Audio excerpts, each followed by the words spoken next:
ಪ್ರೀತಿಯನ್ನಿಟ್ಟು ಮಂಕುತಿಮ್ಮನ ಕಗ್ಗವನ್ನು ಕೇಳುತ್ತಿರುವ ಎಲ್ಲ ಕೇಳುಗರಿಗೂ ನಮಸ್ಕಾರ. ಈ ದಿನದ ಜ್ಞಾನಮ ಬೆಳಕು ಕಗ್ಗ ಸರಣಿ ಸಂಚಿಕೆ 259. ನಾನು ನಿಮ್ಮೊಂದಿಗೆ ಕರುಣಾಕರ ಬಳಕೋರು. ಕಗ್ಗ ಗಾಯನಕ್ಕೆ ಧ್ವನಿಯಾಗಿದ್ದಾರೆ ವಿದ್ವಾನ್ ಸುರೇಶ್ ರಾವತ್ ಅವರು. ಬನ್ನಿ ಕೇಳುಗರೆ, ಈ ದಿನದ ಕಗ್ಗ ಮಾಲಿಕೆಯಲ್ಲಿ ಮಾನ್ಯ ಡಿವಿಜಿ ಅವರ ಕಗ್ಗವನ್ನು ಕೇಳಿ ಬರೋಣ.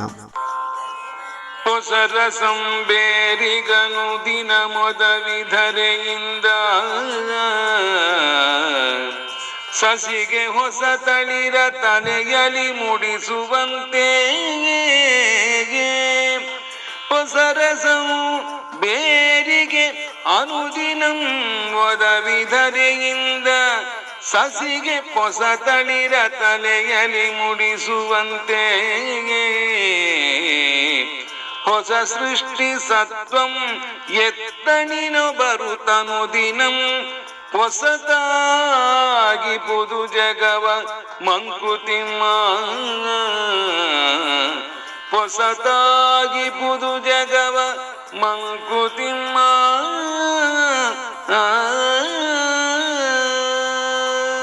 ಬಂಧುಗಳೇ, ಪ್ರಕೃತಿಯಲ್ಲಿ ದಿನನಿತ್ಯವೂ ಆಗುವ ಬದಲಾವಣೆಗಳು ಹೊಸ ಮನ್ವಂತರವನ್ನ ಸೃಷ್ಟಿ ಮಾಡುತ್ತವೆ.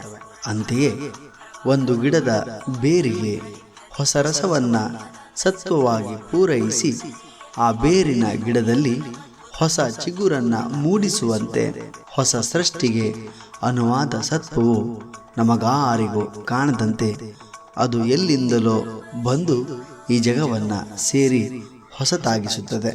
ನಮ್ಮೆಲ್ಲರ ಮನೆಯ ಅಂಗಳದಲ್ಲಿರುವ ಬೇವಿನ ಗಿಡದ ಎಲೆಯನ್ನು ದಿನನಿತ್ಯ ಒಗ್ಗರಣೆಗೆ ಒಂದಿಷ್ಟು ಬಳಕೆ ಮಾಡುತ್ತೇವೆ.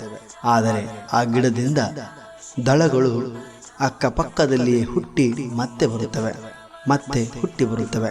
ಹೀಗೆ ಈ ಕ್ರಿಯೆಯು ಜಗತ್ತಿನ ಸರ್ವ ಜೀವಿಗಳಲ್ಲಿಯೂ ನಾವು ಕಾಣಬಹುದು.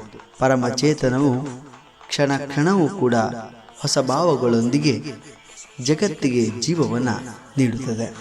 ಈ ಜಗತ್ತು ಹೊಸ ಸೃಷ್ಟಿ ಸತ್ವಗಳಿಂದ ಪ್ರತಿನಿತ್ಯವೂ ಹೊಸದಾಗಿ ಕಾಣುತ್ತದೆ ಎಂಬ ವಿಚಾರವನ್ನು ಮಾನ್ಯ ಡಿವಿಜಿ ಅವರು ಈ ಕಗ್ಗದಲ್ಲಿ ಉಲ್ಲೇಖಿಸುವುದನ್ನು ಕಾಣಬಹುದು. ಬಂಧುಗಳೇ, ನಾಳೆ ಇನ್ನೊಂದು ಕಗ್ಗದೊಂದಿಗೆ ನಾವು ಬರುತ್ತೇವೆ. ಅಲ್ಲಿಯವರೆಗೆ ನಮಸ್ಕಾರ.